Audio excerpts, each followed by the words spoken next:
Here's the big challenge of life. You can have more than you've got because you can become more than you are.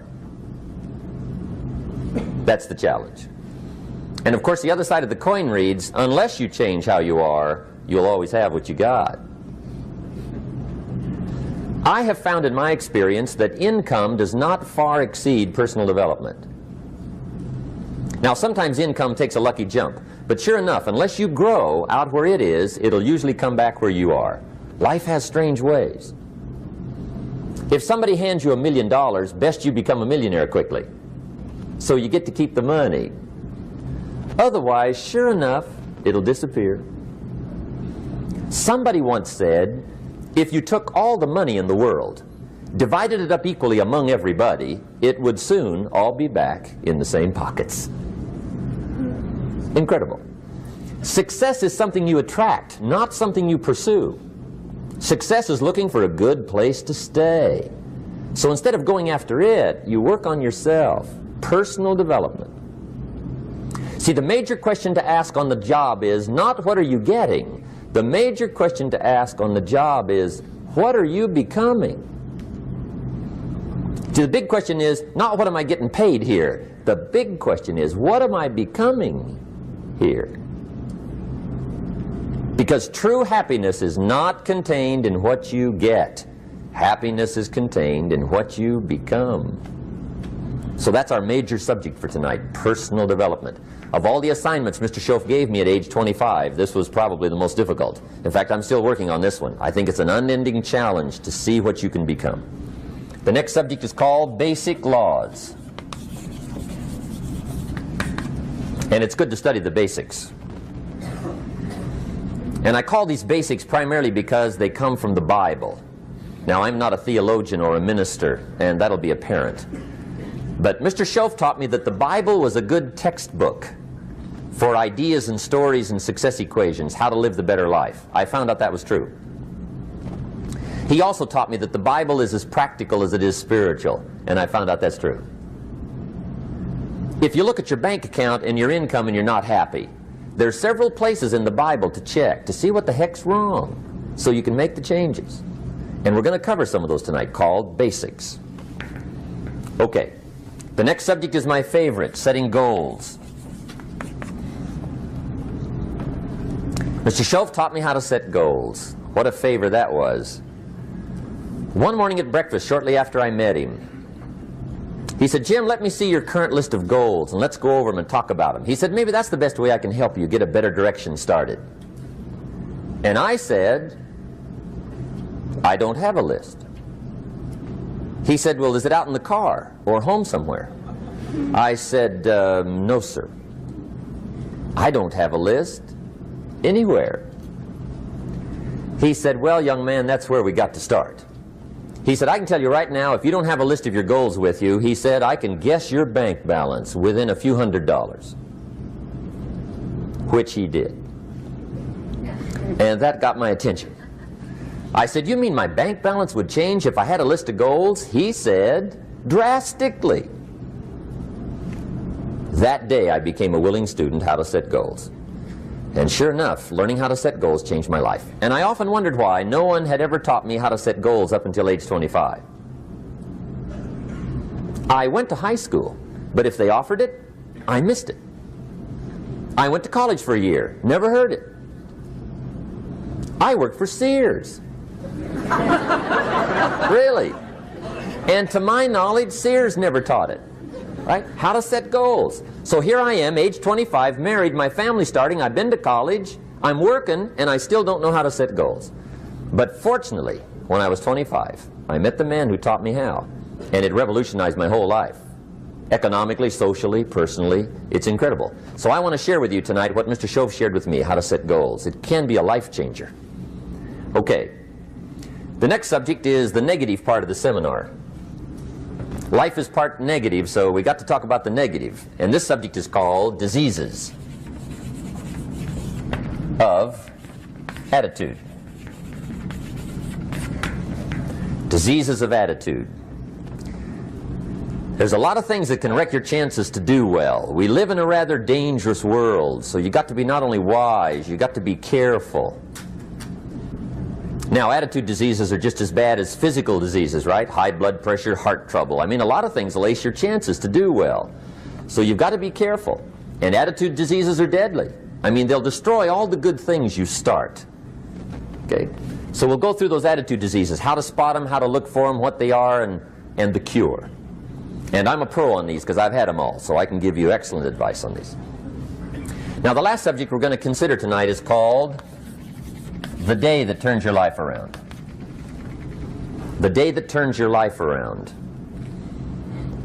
And under this subject, we're going to talk about the emotions that can change your life. Human beings are emotional creatures, and emotions are powerful for life change. Now, of course, emotions are so powerful they can go either way on you. Emotions can either build or destroy.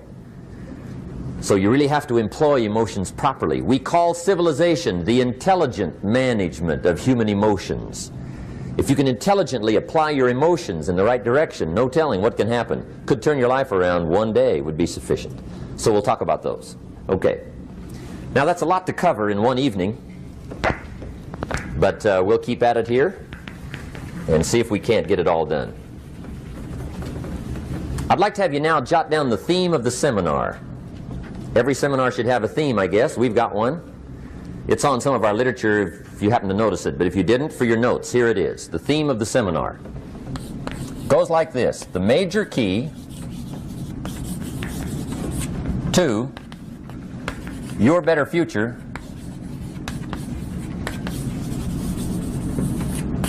is you. That's the theme of our seminar tonight. The major key to your better future is you. And I'd like to have you underline two words just to give it some added punch. Underline the word major and the word you, so that it reads, the major key to your better future is you. Now, my first suggestion is transfer this to a card or something where you can put it up, where you can see it every day. Preferably put it up where you can see it at the beginning of the day, before you go off to put the day together. This is a good phrase just to glance at, to keep in mind as you're putting the day together. It's called the silent seminar. If you'll just let this talk to you during the day, I found it to be tremendously helpful. The major key to your better future is you.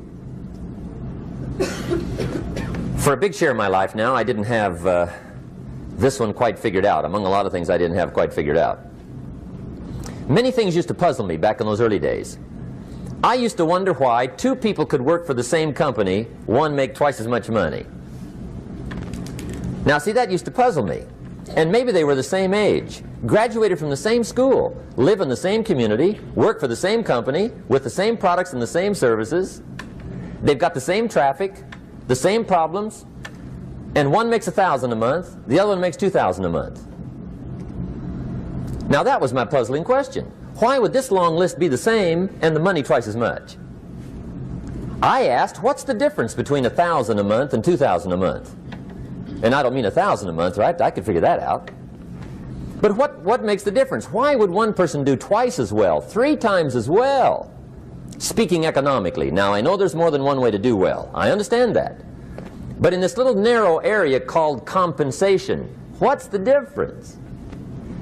Well, back then, with my faulty thinking, I'm trying to reason it out. I thought, well, maybe time makes some of the difference, right? Some people do better because they have more time. I used to say, Harold ought to be able to do well. He's got a lot of time. If I had all of Harold's time, I could do well. Now, that's got to be dumb, right? Number one, you can't get somebody else's time. A guy says to me one time, he says, you know, if I had some extra time, I could make some extra money. I said, then forget it. There isn't any extra time. Hey, when the clock strikes 12 midnight, that about wraps it up, right? I mean, you can look around the gongs there for a little more, but it's over. You say to the guy, what are you doing? He says, I'm looking for extra time. See, they'll come and take you away, right? There isn't any more time. Now, if you can't get more time, which you can't, what could you get more of that would make a difference in economic results? And here's the key word. Make it a part of your notes. We're going to consider it tonight. The word is value. And I have a little phrase for your notes. Value makes the difference in results. Value makes the difference. You can't get more time, but you can create more value. Now here's the first lesson of economics. Everybody should learn it from the time they're old enough to understand what a dollar means. How to earn one, how to get one, how to keep one, what to do with it. First lesson of economics. We primarily get paid for value. That's lesson one. Bringing value to the marketplace, that's how you get paid. You don't get paid for the time. I know it takes time to bring value to the marketplace, but you get paid for the value, not the time. Now, since that's true, here's one of the key questions of the evening. Is it possible to become twice as valuable at the marketplace and make twice as much money in the same time? Could you become 3 times as valuable? Make 3 times as much money in the same time? Is that possible? The answer is yes, if. And it's always if, right? Life is known as the big if. Harry Truman once said, life is iffy. How true. And here's the big if we're going to consider it tonight. It's possible to do much better at the marketplace if you go to work primarily on yourself. And that's the theme of our seminar tonight. Learning to work primarily on yourself. People have asked me for the last 24 years, how do you develop an above average income? And the answer is, become an above average person. Develop an above average handshake. Some people want to be successful, they don't even work on their handshake. As easy as that would be to start on. They let it slide, they don't understand. Develop an above average smile. Develop an above average excitement. Develop an above average interest in other people. Develop an above average intensity to win. See, that'll change everything. Probably one of the most frustrating experiences in life is looking for an above average job with above average pay without becoming an above average person. It's called frustration.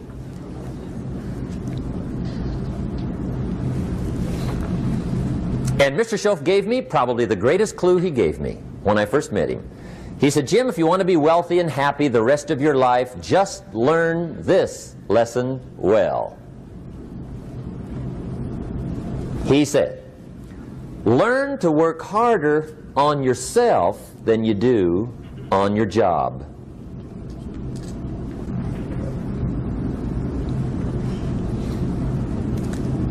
Then Mr. Schoaf gave me probably one of the most important clues among so many things he taught me, but this was in those early days. Mr. Schoaf was very kind, but he was also very abrupt. And he had these interesting questions to ask. I'm giving him a little rundown one day on how things hadn't worked out for me. He said, Mr. Rohn, I've got the answer for you if you will listen carefully. And listen carefully I did that day and for the next 5 years. If somebody's wealthy and happy, you gotta listen. He said, Jim, I've only known you a short time. But he said, it's already my honest opinion that for things to change for you, you got to change. That wasn't quite the answer I was looking for. But that's the answer he gave me, and I pass it along to you on this warm summer evening in Anaheim, California, 1981. For things to change for you, you've got to change. Otherwise, it isn't going to change. Before I met Mr. Schoaf, I used to say, I sure hope things will change. Right? That seemed to be my only hope. If it isn't going to change, I'm in serious trouble. And then I discovered it isn't going to change, so I'm in serious trouble.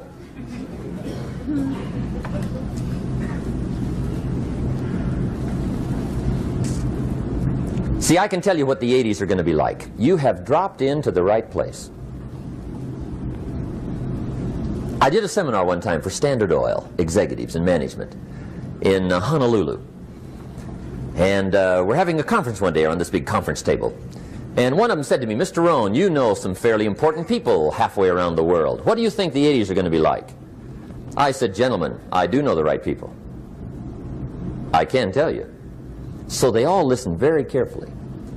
And I said, gentlemen, based on my wide experience, I can really honestly say to you, in my opinion, in the 80s, it's going to be about like it's always been. Aren't you glad you came? That's inside. I don't pass that around just everywhere. Now, of course, I said that to make a point, but I also said it because it's accurate. It's going to be about like it's always been. It isn't going to change. The tide comes in, and then what? It goes out. For 6,500 years that we know of, recorded history, and probably long before that. So it is not going to change. It gets light, and then what? It turns dark. 6,500 years. See, it's not likely to change. And we're not to be startled by that. If the sun goes down, the guy says, what's happened, what's happened? It means he hasn't been here long, I guess, right? It always goes down about this time. The guy says, well, I don't like that arrangement. Well, you got to talk to somebody besides me, right? It gets light, then it turns dark. In rotation, the next season after fall is what? Winter. Pray tell, how often does winter follow fall? Every year regularly for the last 6,500 that we know of. See, it is not going to change. Now, some winters are long, and some are short, and some are hard, and some are easy, but they always come right after falls. It isn't going to change. Sometimes you can figure it out, sometimes there's no way to figure it out. Sometimes it goes well, sometimes it gets in a knot. Sometimes it sails along, sometimes it gets in reverse. See, that's not going to change. The last 6,000 years reads like this: opportunity mixed with difficulty. That's how it reads. It isn't going to change. The man says, well, if it isn't going to change, how will my life ever change? Answer, when you change.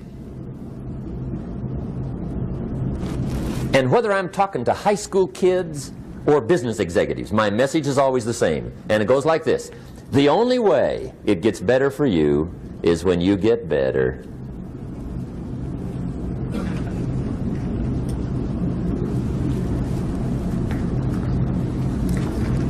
Let me give you the 4 major lessons in life to learn. Here's 4 majors. It's good to study the majors.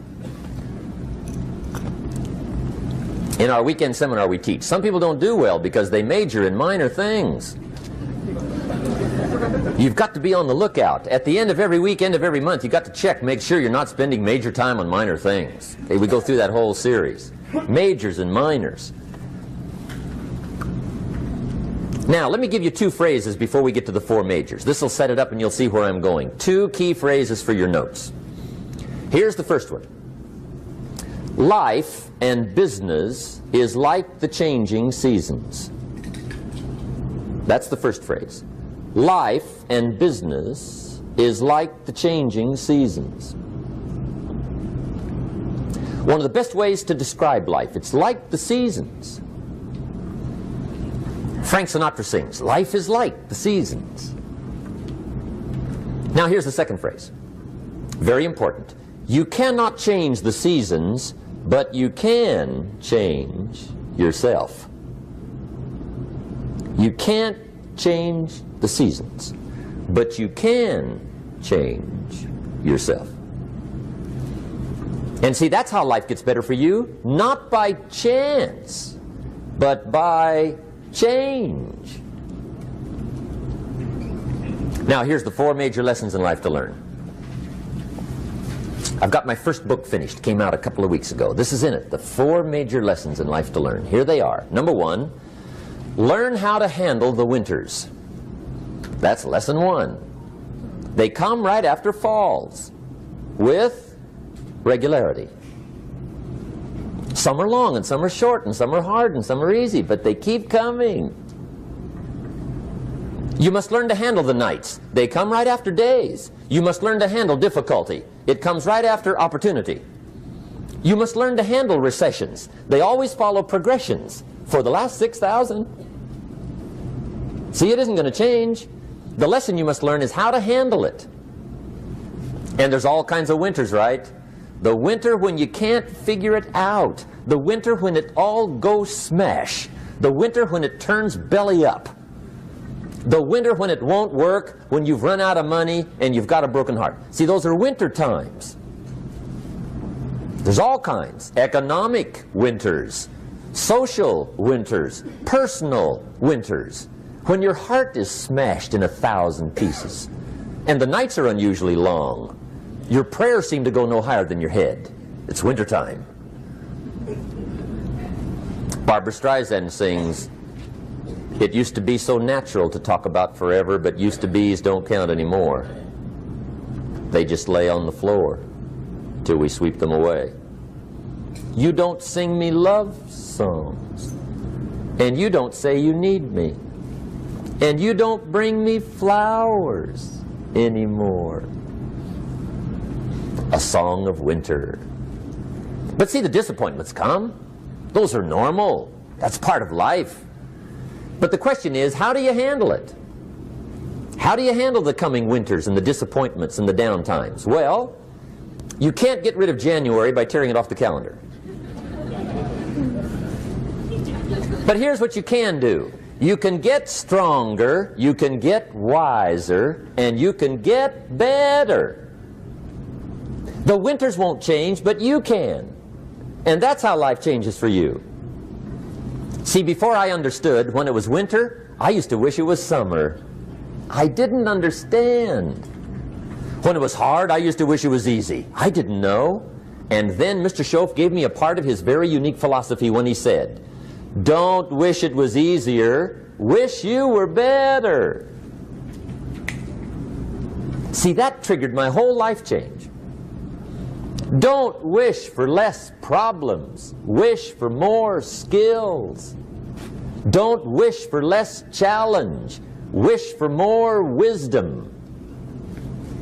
That's the key. So that's lesson 1, learn how to handle the winters. Here's lesson 2, learn how to take advantage of the spring. That's the second one. Spring is called opportunity. And spring follows winter. What a great place for it. If you were going to put it somewhere, that'd be the place to put it, right after winter.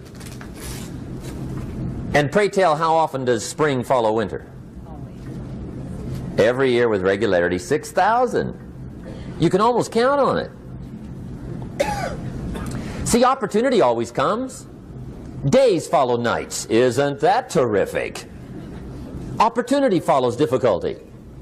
But here's what you must learn to do. Underline these 2 words in that key phrase. Take advantage. Underline those 2. You must learn to take advantage of the spring. See, just because spring rolls around is no sign you're going to look good come fall. You got to do something with it. In fact, you have to get good at one of 2 things in life. Planting in the spring or begging in the fall. Or get somebody to do it for you. See, those are about the only alternatives. Now here's what else you must do. Take advantage of the springs quickly, because there's only a few. Just a handful of springs have been handed to each of us. They don't come forever. Life is fairly brief. So you got to read every book you can get your hands on what to do with your springs while they're here. And take advantage, they soon run out. The Beatles wrote, "Life is so short." And for John Lennon, it was extra short. But life is brief. Elton John sings, "She lived her life like a candle in the wind." It's brief. So whatever you're going to do with your life, you got to get at it. Don't just let the springs pass. Here's the third major lesson in life to learn. Learn how to protect your crops all summer. You got to take care of what you start. Sure enough, as soon as you've planted your garden in the spring, the busy bugs and the noxious weeds are out to take it. And here's the next bit of truth. They will take it unless you prevent it. And that's the third major skill to learn. You've got to learn to prevent the intruder from taking all the good you start. It's one of the challenges. Here's two key phrases under number 3.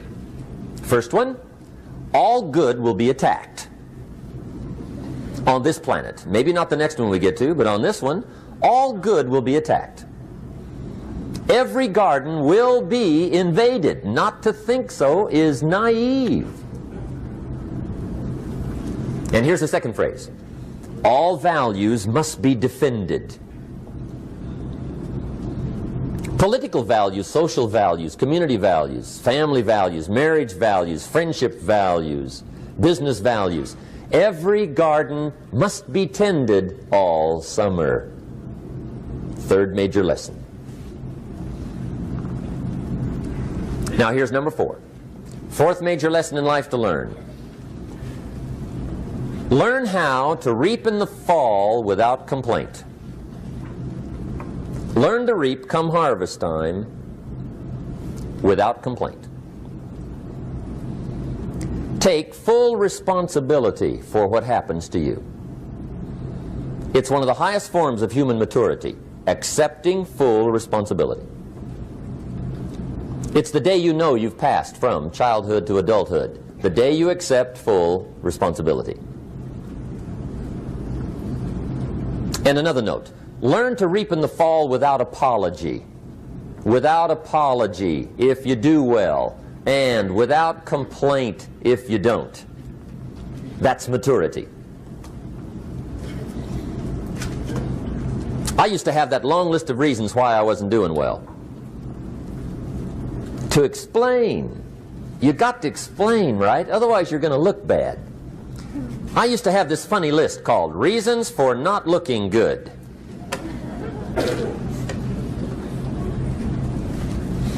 I used to blame the government. I mean, you can believe that or not. It was at the top of my list. I had a lecture second to none. The government. That was on my list. I used to blame taxes. Look what you got left after they take everything. And they expect you to do well. That was on my list there. Prices, that one's easy, right? You walk into the supermarket with $20, come out with a little half bag. So I had that on my list. I used to blame the weather. I blamed the traffic. I used to blame my car. I blamed the manufacturers. I used to blame the company. I blamed company policy. I used to blame the training program. I blame my negative relatives. They were always putting me down. I blame my cynical neighbors. They're just selfish, looking out for themselves. Won't loan you money? They were on my list.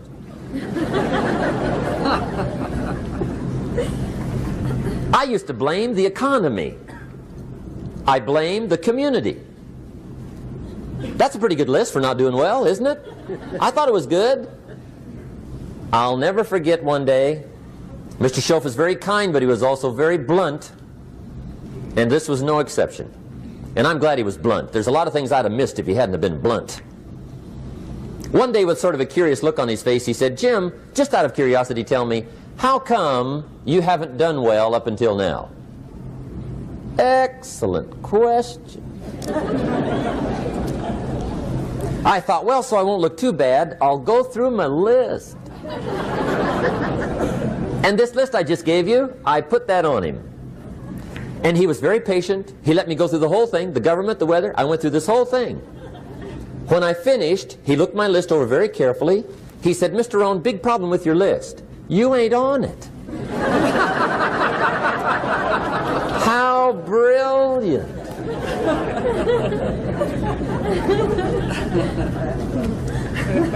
When I went to work for him a few months later, I learned very quickly to tear up my list, reasons for not doing well, and I threw it away.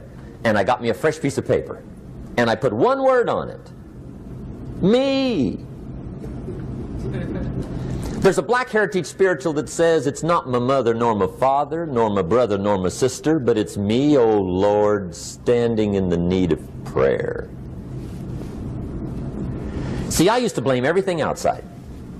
And then let me give you a little philosophy that helped turn my life around. For your notes, here it is. It's not what happens that determines the quality or the quantity of your life. It's not what happens. And the reason is because what happens happens to about everybody. No different. The sun went down on all of us last night. A common event, a happening. And I found out that the same things can happen to two different people. One gets rich and one stays poor. Why is that? It's because it's not what happens, but rather it's what you do that changes everything. So that's a key phrase. It's not what happens, it's what you do. What happens is about the same. You might put that in parentheses here. Same. What people do, that's what's different. Anything can happen, right? Everything can happen. I've heard all the stories. I've been one of the stories. Hey, we could all tell stories all night long, right? Happenings. Anything can happen. Have you heard of Murphy's Laws? Anybody here heard of Murphy's Laws? Okay, most of you have. Murph had these laws. One of them was, if anything can go wrong, it will. That's one of Murphy's Laws. He was not one of the great positive speakers of the day. But anyway, it's still true though, right? Anything can go wrong, everything can go wrong. For sure. I've fallen out of the sky so many times. Once to the tune of a couple of million. Devastating. Took me a while to survive that one. Now, it wasn't all that much, but it was all I had. Right? I mean, that's when it's much, right? When it's all you got. If you got 3, 2 go, you got 1 left, you ain't looking that bad. But when it all goes. Has anybody been there when it all went? Anybody? Come on, the rest of you liars. Go ahead. Hey, we've all been there, right? When it all went. Of course, it used to be a long time ago, right? When you ran out of money, got to 0, you were all through. Heck, now you can whistle right on by 0, right? I mean, they will bury you. That's what they will do.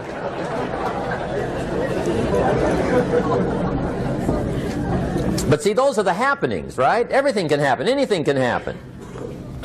But it's not the happenings. It's what you do about it.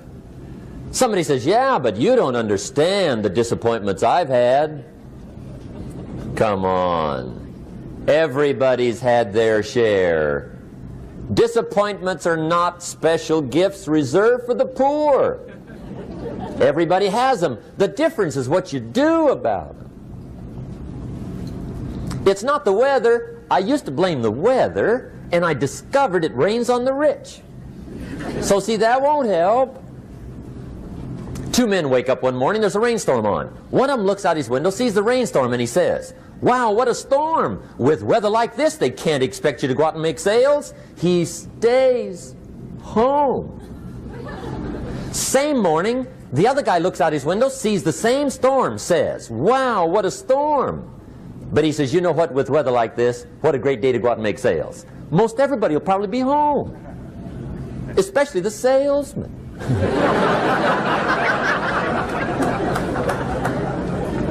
See, that's the difference in how your life works out. It's not what happens, it's what you do. So here's one of the key questions of the evening. Starting tomorrow, what are you going to do that'll make a change in your life's direction?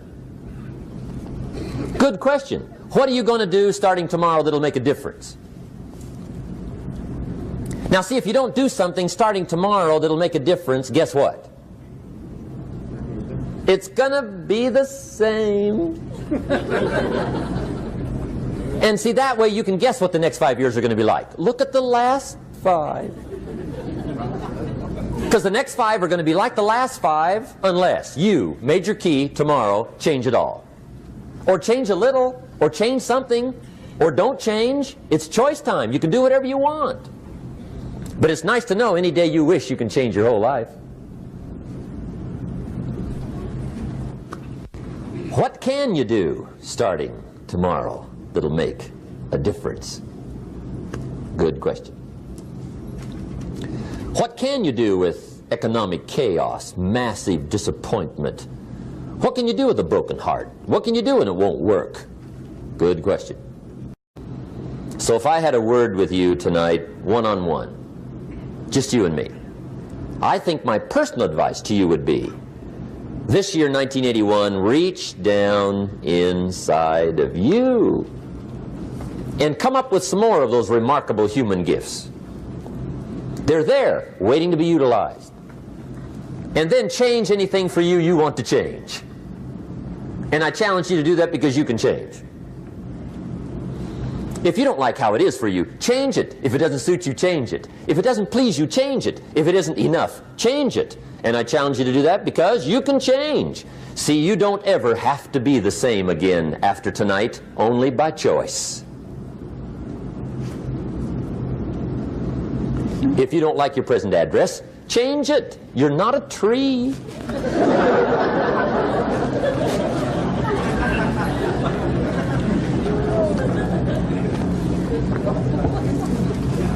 Now, let me give you 3 steps to personal development. Let's get down to the nitty-gritty. What does it take to really make the changes starting tomorrow? It takes more than philosophical pronouncement. I know that. It also takes more than enthusiasm. I know we're hearing a lot about enthusiasm these days, but see, that just won't do the job. We're still hearing the old cliches of the 30s, right? To be enthusiastic, you must act enthusiastic. But see, that's not going to help. After you have leaped about, there are some things you got to do, or it isn't going to change. See, you can get all excited about lifting 200 pounds till you get to the gym. And then you need a new excitement. And the new excitement is called discipline. Major step to human progress. Discipline. If there's one thing to get excited over, that's it.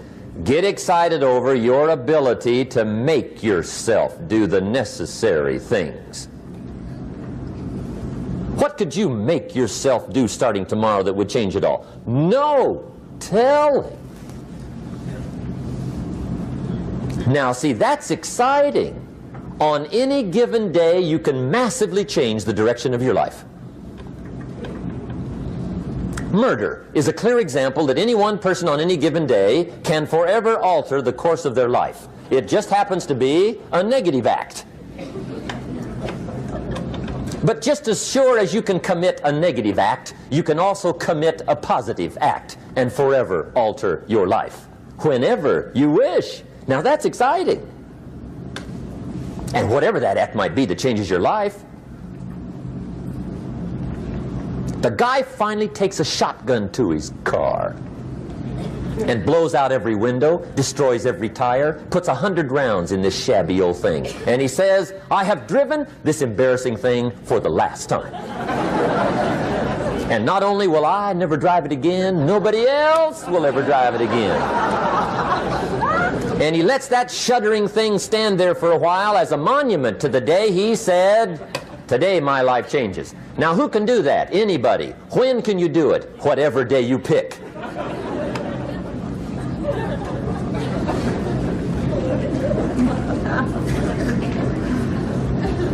Now here's the key to discipline. Start with the little disciplines, get excited over the little disciplines, and get right on those, because those will lead to the big ones. You can't handle the big challenges in life unless you take on the little ones. Make a list of all the things you can do, get right on those, discipline yourself for those, both for the results and for the muscle and for the practice, so that when life hands you some big challenges, you'll be ready, you'll have the muscle.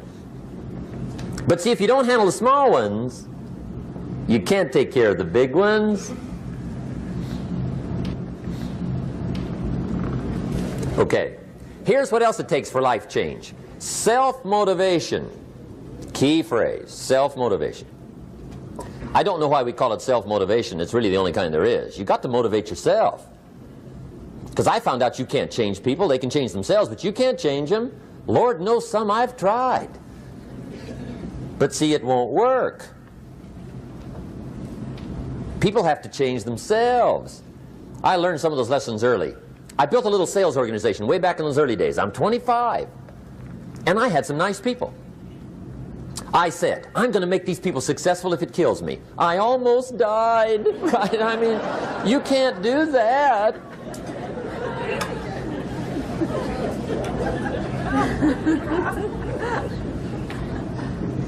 See, I've discovered this. Good people are not trained, they're found. You find good people. You don't make them good, you find them good.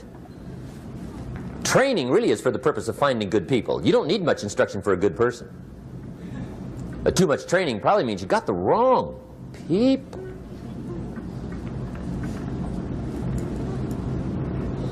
So you got to find the right people. That's the key to getting a good job done.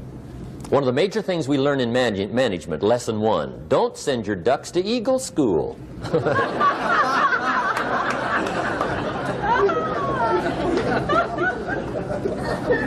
Because it won't help. I mean, I'm telling you, it won't help, no matter how good your school is.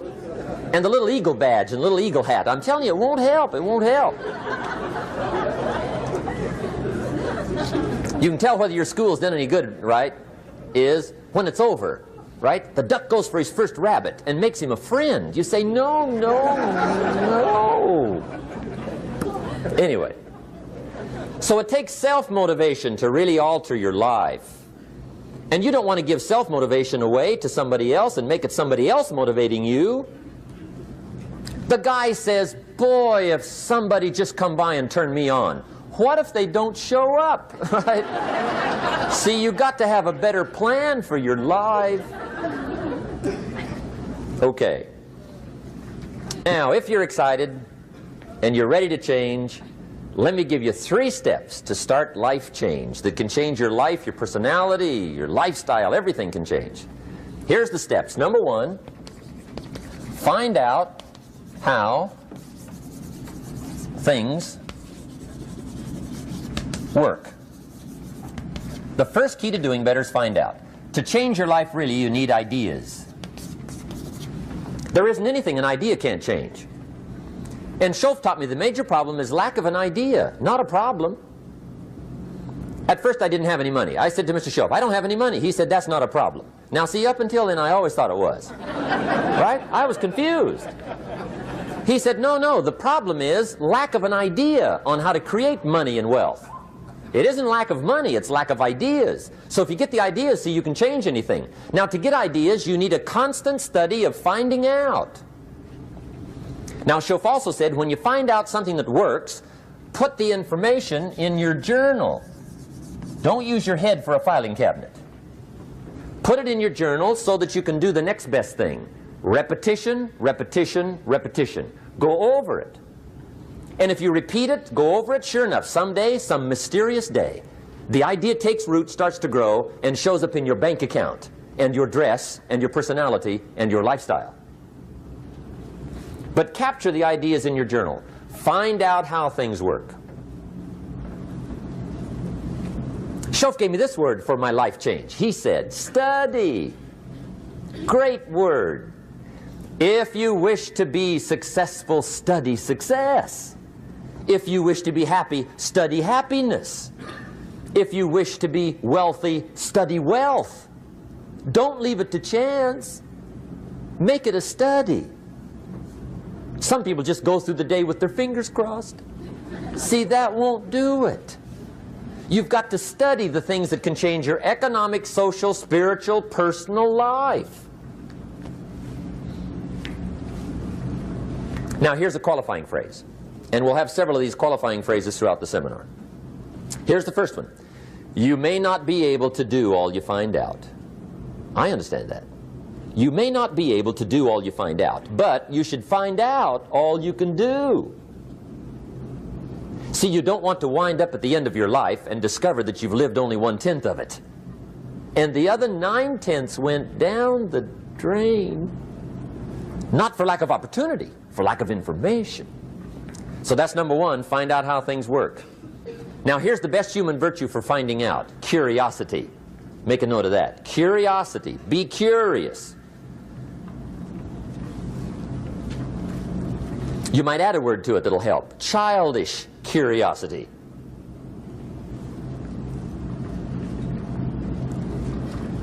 What will kids do if they want to know something bad enough? Bug you. That's the phrase. They can ask 1,000 questions. You think they're through? They got another 1,000. They'll drive you to the brink. It's a virtue. when you gotta know. Be like a child. In fact, Jesus, the master teacher, said, unless you can become like little children, you might as well forget it. You don't have a prayer. Excellent advice. You got to be like children. 4 ways, in my opinion, to be like a child. Number 1 is curiosity. Number 2 is excitement. Get excited like a child over your ability to make yourself do anything for change. 3rd is faith. Have faith like a child. Adults are too skeptical. And 4th is trust. Trust is a childish virtue, but the rewards are incredible. So be like a child. Now, if you're curious, let me give you 3 ways to find out how to change anything. Any life direction, any dimension. Here's 3 ways to find out how to change anything. Number 1 is to read. Become a good reader. All of the successful people I know and work with around the world, they're all good readers. Curiosity drives them to read. They got to know. They just read.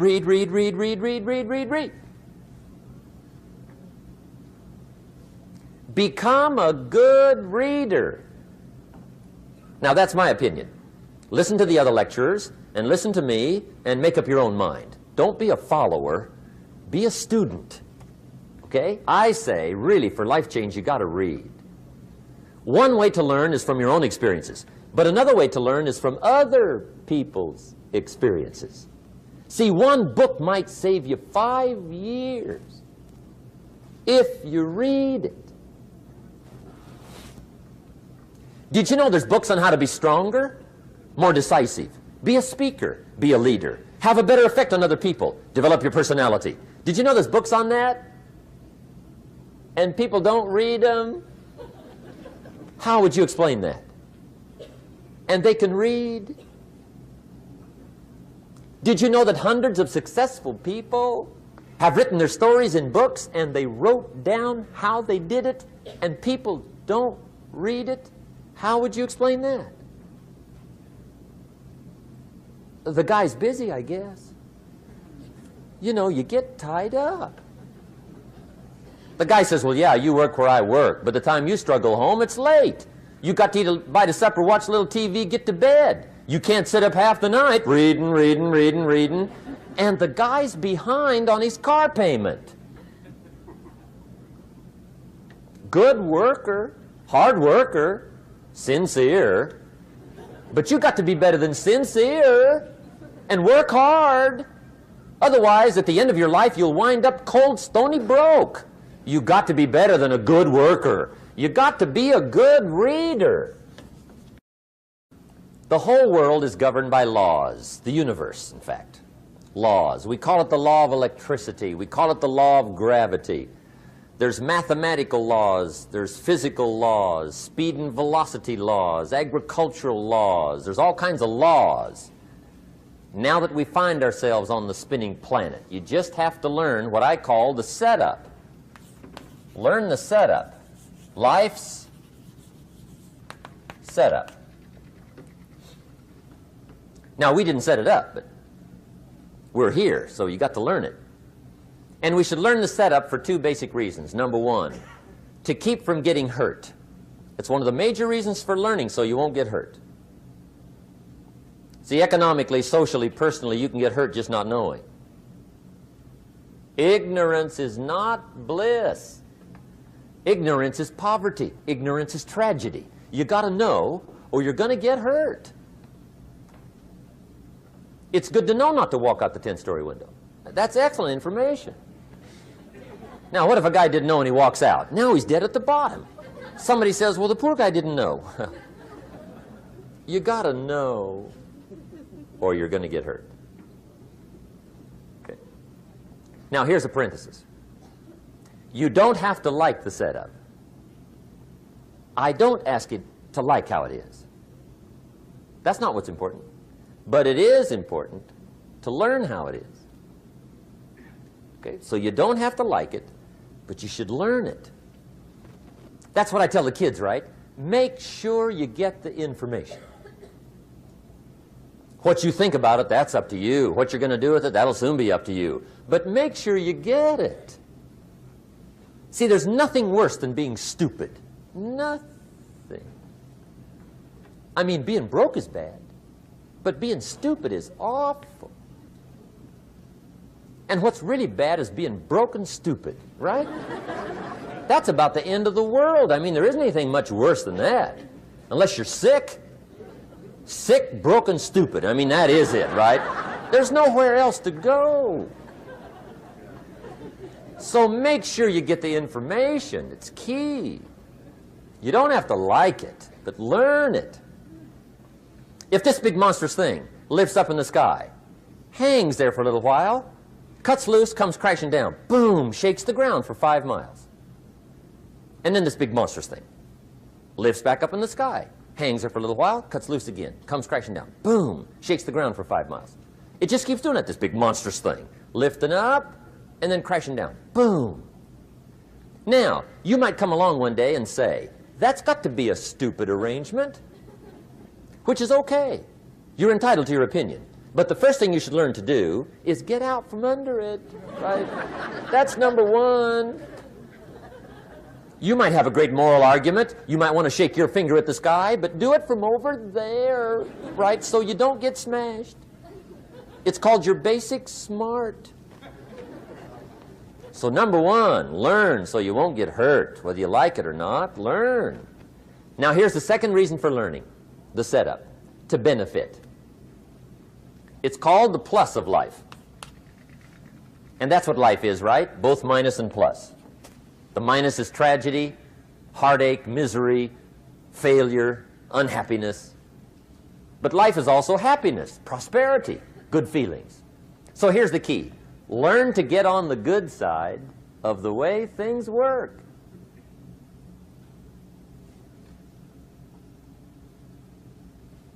Now here's 2 of the basic laws, and we'll take our break. Shof taught me these. They come from the Bible. Now again, I'm an amateur, okay? When it comes to the Bible, I'm not a pro. So you'll sort of have to take my way of putting it. But here they are. The first one is the law of use. The law of use. And it goes something like this. Whatever you don't use, you lose. Lack of use causes loss.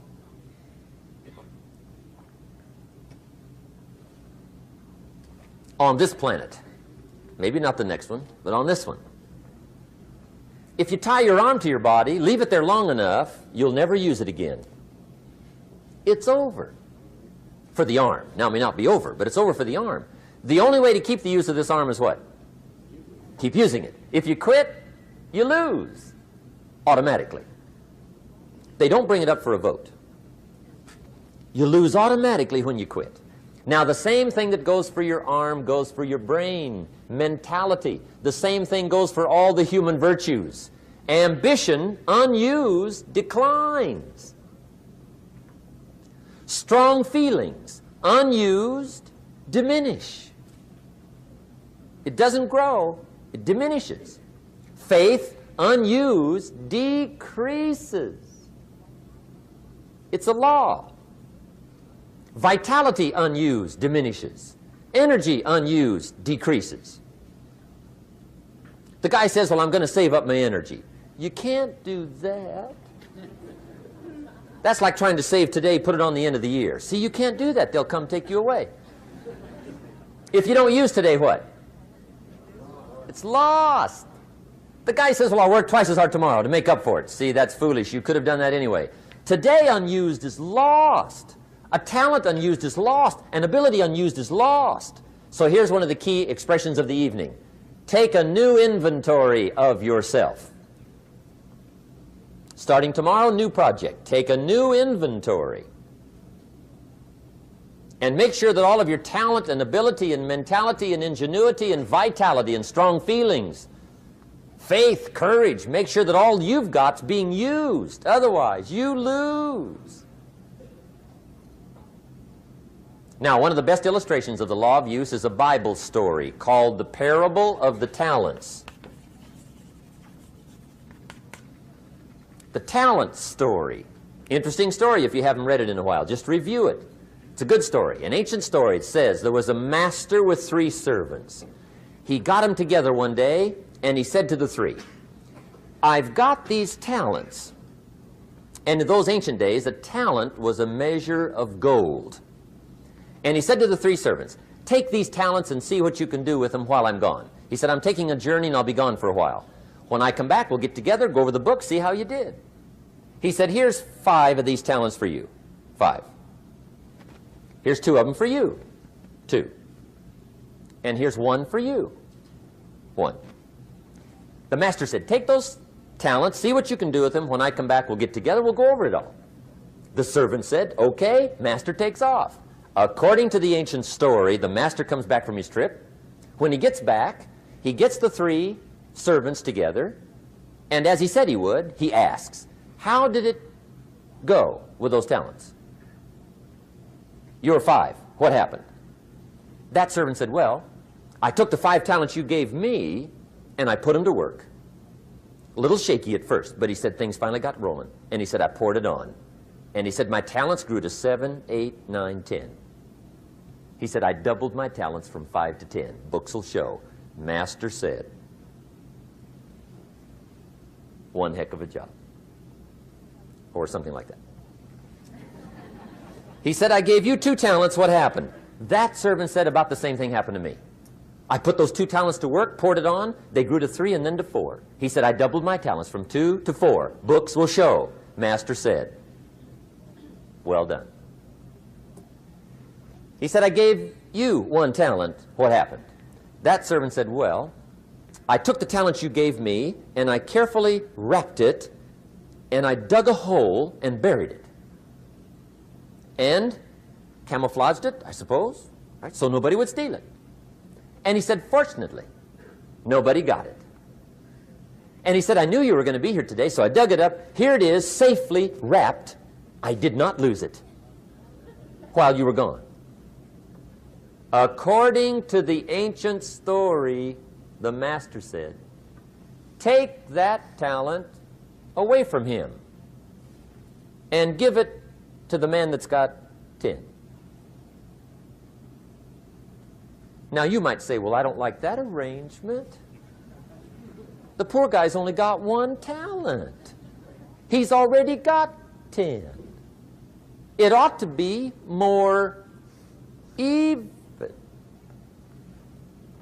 Remember, I didn't ask you to like it. But this one I would ask you to learn, because it simply means whatever you do not employ, you forfeit. It's a law. So learn well the law of use. Now here's the second one, and we're going to take our break. Second law from the Bible. This one we've heard since we were small, I'm sure. It's called the law of sowing and reaping.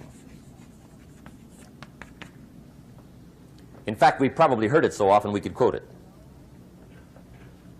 It says, whatever you sow, what? You shall reap. Fairly blunt, hopefully clear. Here's my first suggestion on the law of sowing and reaping. Don't try to beat it. You might as well try sitting on the sun in the morning. Keep it from coming up. You'll have better luck. Whatever you sow, you reap. Now, for a fair share of my life, I'm a bit mixed up on how all this applies. Among a lot of things I was mixed up on.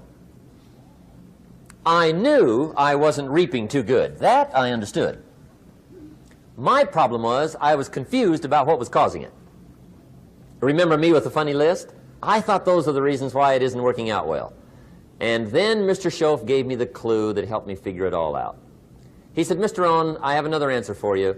There's another way to quote this law that'll show you where the problem is so you can go to work on it right away. All you need to know is where the problem is. Then you can go to work on it. So he quoted me the law another way, and I found out what my problem was. Here's the way you quote the law. Whatever you reap is what you've sown. Now I knew what my problem was. Whatever you reap is what you've sown. If you don't like the crop, who do you look up? Answer, whoever planted it.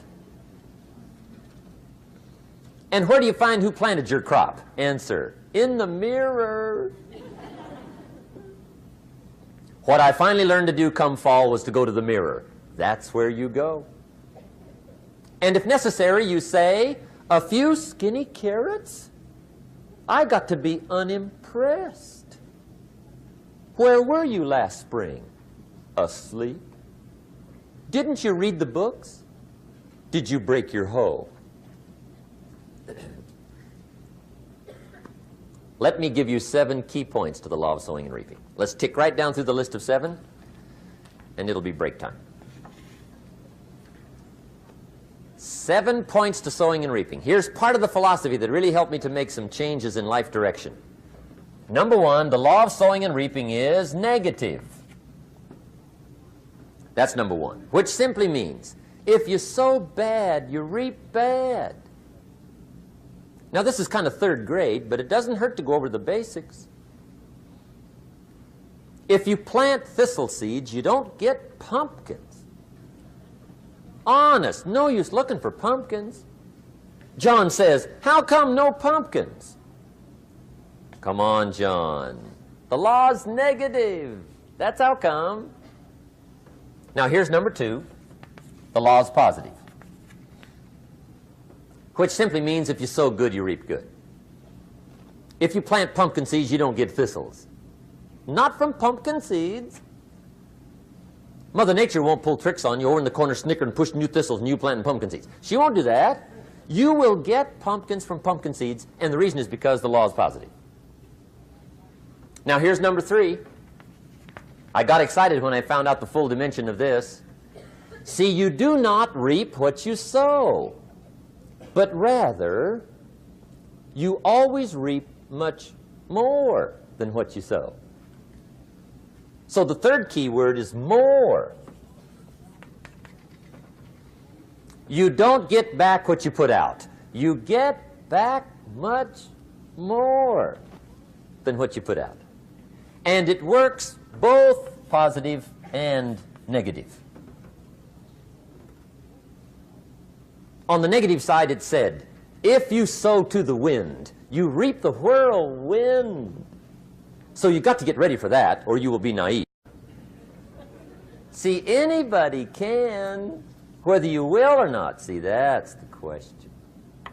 And here's a good question to ask. We are all buying somebody's plan. The question is, whose? Who's got you talked into doing what you're doing?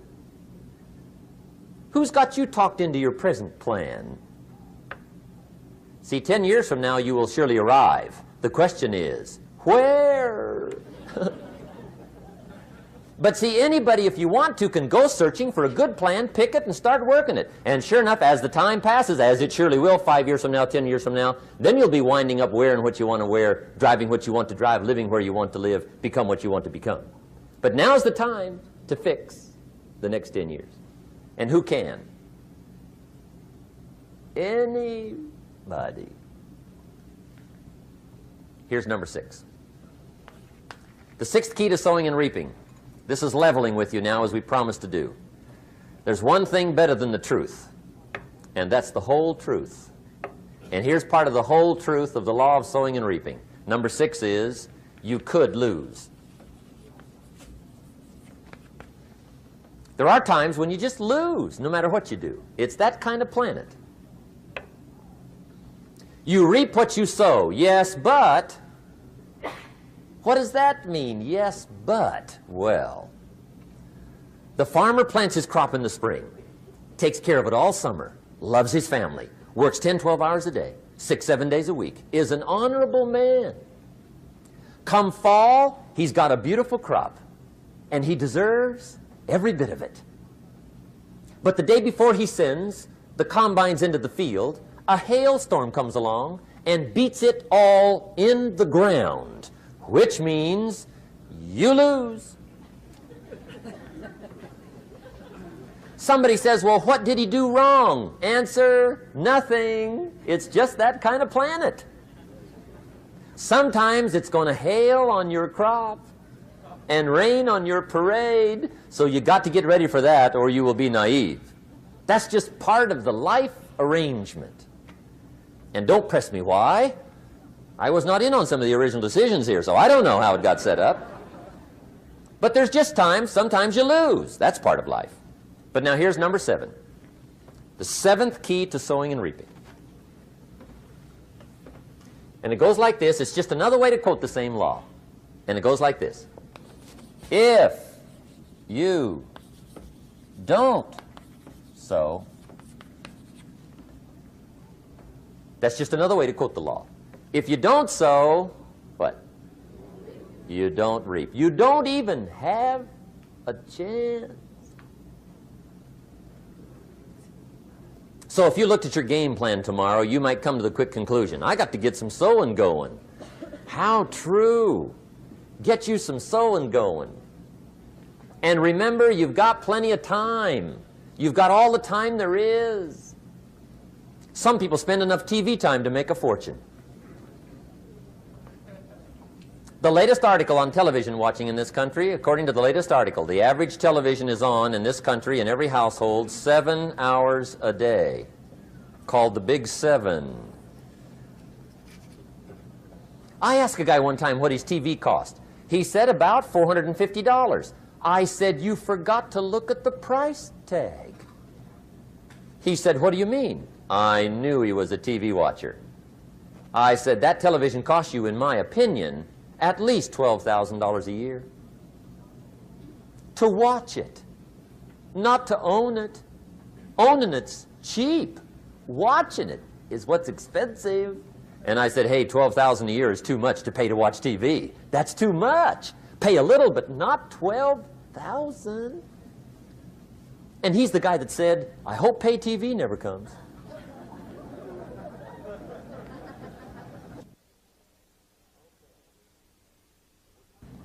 Okay.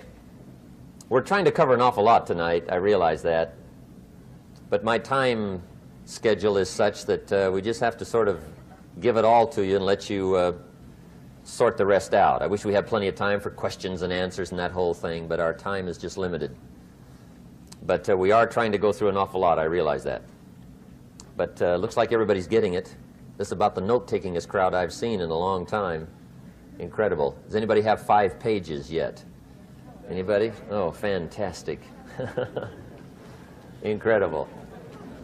Okay. Maybe you heard the story about the preacher down in Texas, southern part of the country. He was an evangelist back in the horse and buggy days. And he was very good at being an evangelist, and a lot of people used to come and hear him preach. And one day he put up his tent in one of these Texas towns and expected a big crowd as usual, come and hear him preach. And he got there, first night of the tent revival, walked in. 7:30, time to start. And to his surprise, the tent was empty. He thought, well, something must be drastically wrong. So he waited till 7:45, nobody showed up. 8 o'clock, zip. Finally, 8:15. One lone cowboy wandered up on his horse, tied his horse up outside, came in, sat down on the front bench, right, waiting for something to happen. The preacher thought, well, at least I better go down and talk to the cowboy. So he walks down, talks to the cowboy, and he says, cowboy, I'm the preacher. And he said, I don't know what to tell you. Something's gone wrong. He said, this tent was supposed to be full of people. He said, I'm embarrassed. He said, you're the only one that showed up. And he said, I really don't know what to do. And the cowboy said, well, I'm not a preacher, so I really can't tell you what to do. You know, he said, I'm just a cowboy. But he said, I know this, if I went out to feed my cattle and only one showed up, I'd at least feed it. The preacher thought, hey, the cowboy is right. If you've got a good idea to share, you should share it, if there's 1 or 1,000.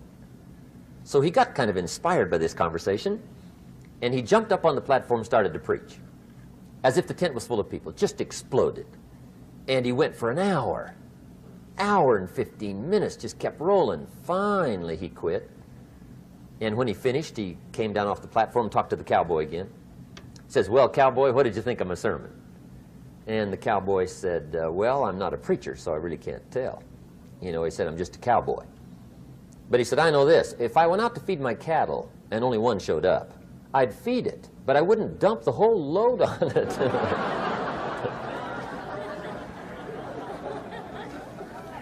So anyway, if it seems like we're dumping the whole load tonight, I guess we are. But gosh, everybody's doing well. I'm having a good time. I appreciate the response here tonight. Okay, the next subject is setting goals. Let me show you what turned my life every way but loose.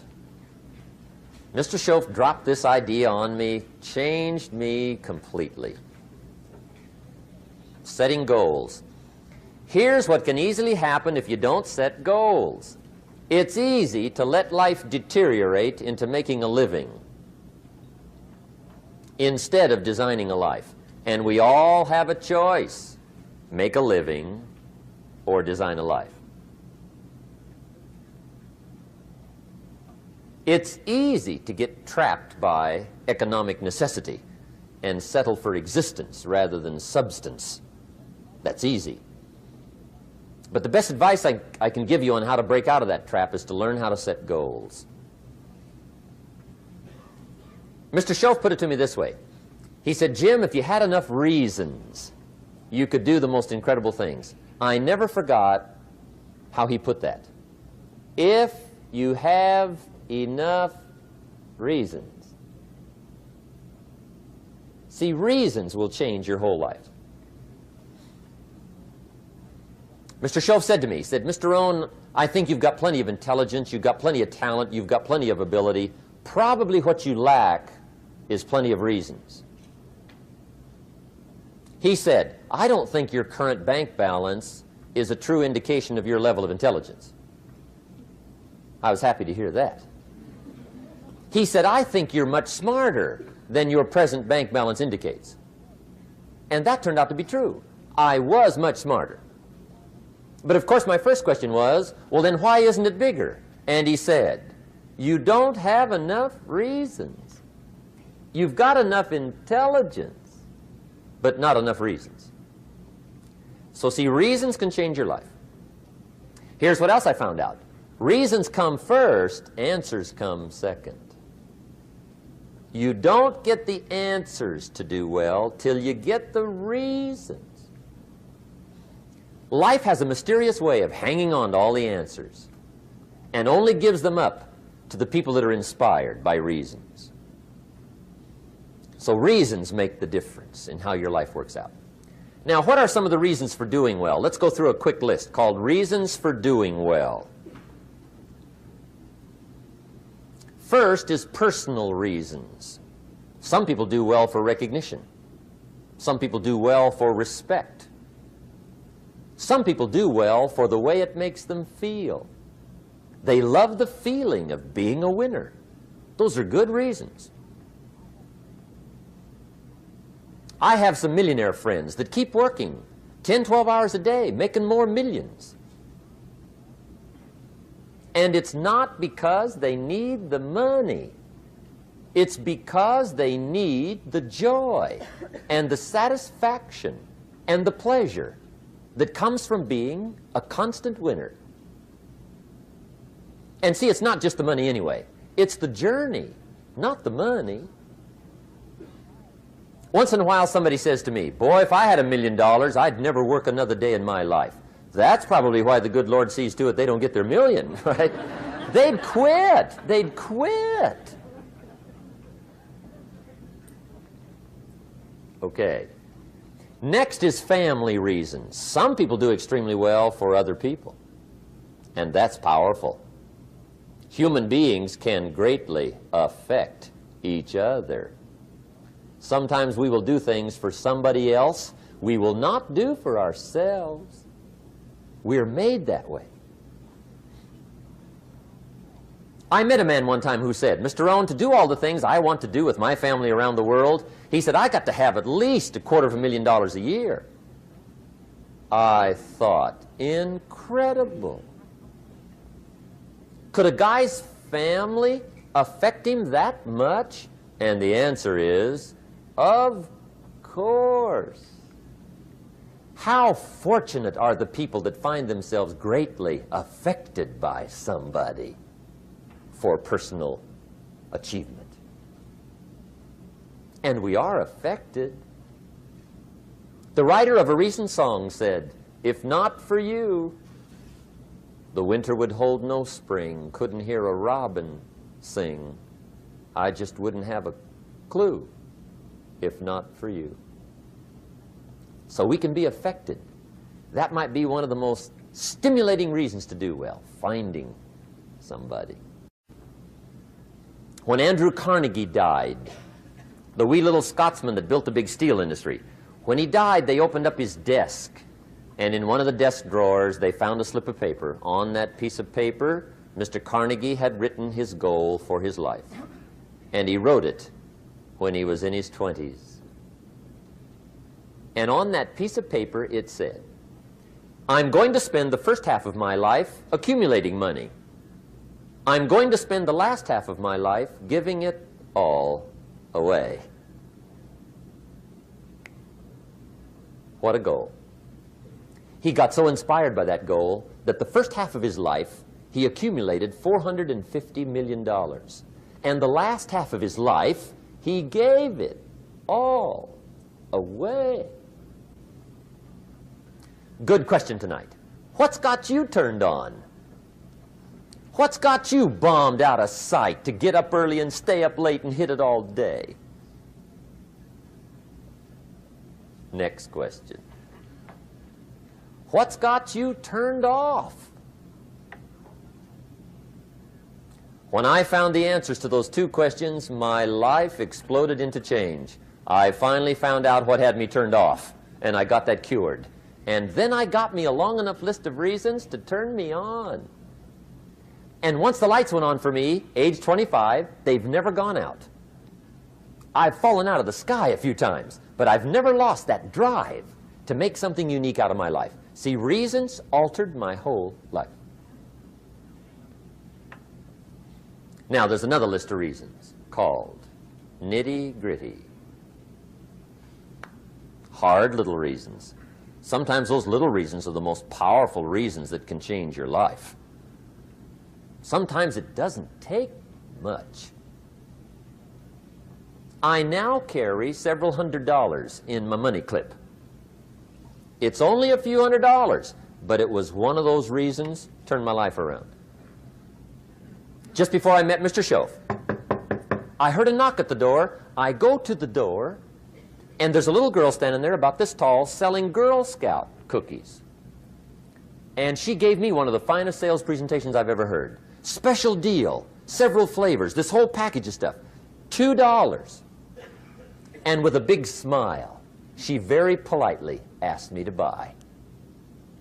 And I wanted to. Big problem.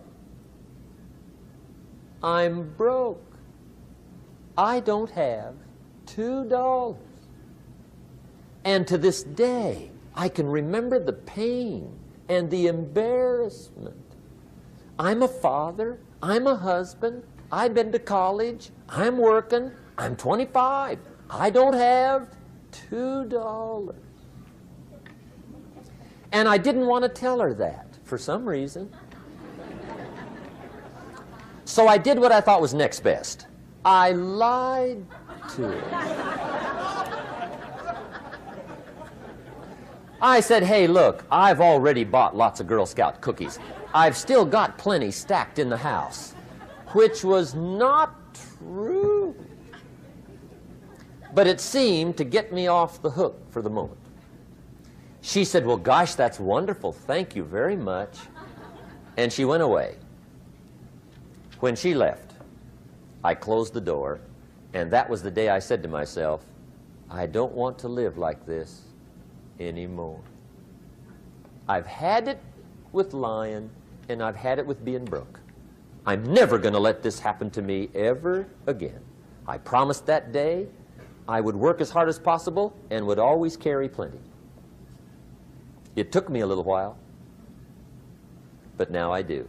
It was one of those reasons. And I guess I carry plenty for two reasons. One is the way it makes me feel, but also in case I bump into another Girl Scout selling cookies. right? I'm ready.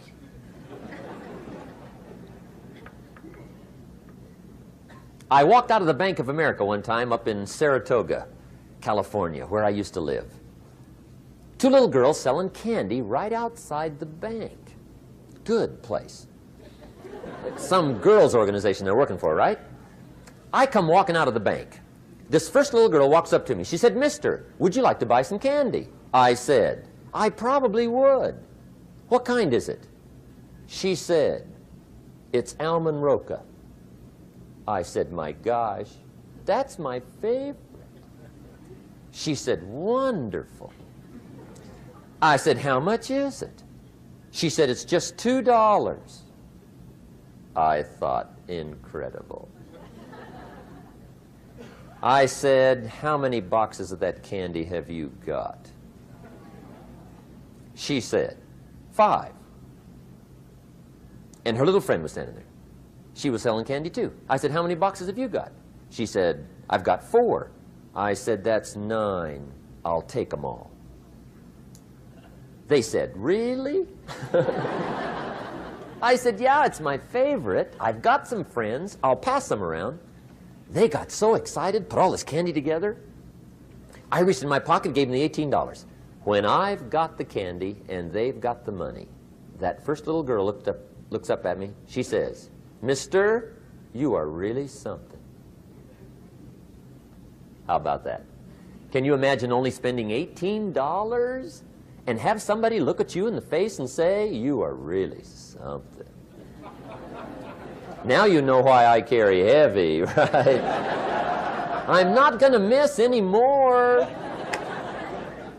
It was just one of those reasons. Helped to change my life. One of my nitty-gritty reasons was budget finance. Budget finance used to grind my soul. Way back in those early days, I had fallen for one of those consolidation loans, where you take all your little hard-to-pay bills, put them into one big impossible-to-pay bill, right?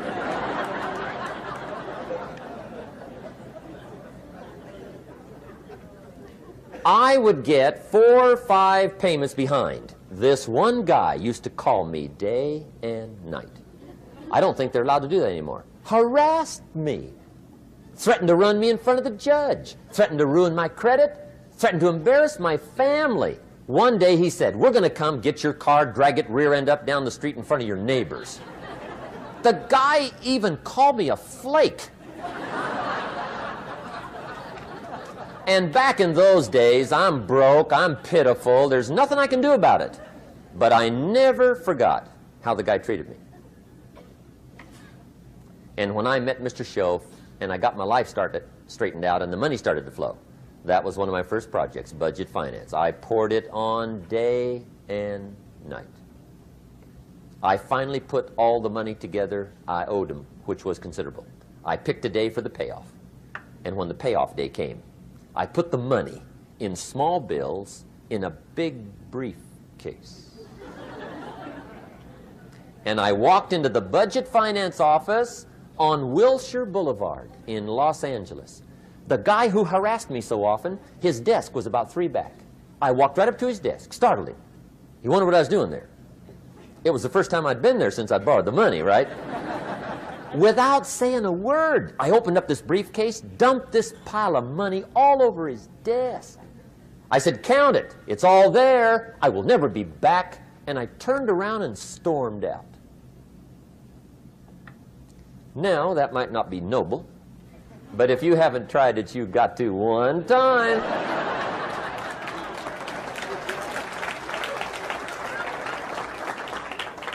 It can be the day that turns your life around. All you need is a reason that turns you on. One of my dear friends, Robert Depew, Bobby used to be a school teacher in Lindsay, olive capital of the world. Bobby taught school several years, got a little weary teaching school. One day decided he wanted to get into sales. So without telling anybody, he just up and quit his job teaching school and jumped into sales. When he did, his brother made fun of him, laughed at him, put him down. said Robert's lost his mind. Had a good job teaching school. Now he thinks he's a salesman. He's going to go down the drain, lose everything. Just put him down something fierce. Bobby said, the way my brother acted when I got into sales, he said that made me so mad. I decided to get rich. And my question for you tonight is it possible to get that mad? Of course. Wealth is not a matter of intelligence. It's a matter of inspiration. Today, Robert happens to be one of my millionaire friends. Bobby's rich.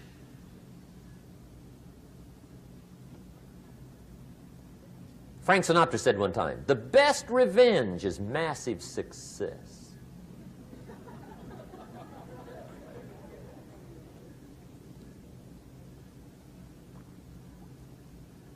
Hey, get you a long enough list of reasons so that after tonight you never lack for inspiration. You might not have all the answers right away, but you can get the answers if you can get the reasons. Now, let me give you a little simple formula for goal setting. Okay? We take 2.5 hours on the weekend for the whole 10-year plan. We don't have time for that tonight. But let me get you started with a little simple formula Mr. Schoaf gave me. And maybe this will be helpful. First of all, I've divided goals into 2 parts. First is long range. Long range goals. That's your dreams. Your dreams for the next 3, 5, 10, 20, 30, 40 years. Actually, the rest of your life. Your dreams. You've got to keep dreaming. Ronald Reagan, president, said to the joint session of Congress a few weeks ago, the Republic is a dream. And if we don't keep dreaming, we will lose the Republic. Your better future is a dream for yourself and for your family. Where do you want to go? What do you want to do? What do you want to be? What do you want to see? You've got to dream dreams. There's a Bible phrase that says, without dreams and visions, people perish. You've got to have something to go for that inspires the heart and the soul. Dreams. From the children of Sanchez, it says, take the crumbs from starving soldiers, they won't die. Take the bread from hungry children, they won't cry. But without dreams, we all will die. You've got to dream. Don't lose your dreams for yourself, for your future, for your family. The dreams of love and enterprise and travel and doing things, becoming something unique on your journey here. Don't lose your dreams. Do some dreaming. That's long-range goals. You've got to have those. So that's number 1. Here's the second part of goals, short range. Short-range goals. That's your goals for tomorrow, this week, this month, this year, the immediate future. We call these confidence builders.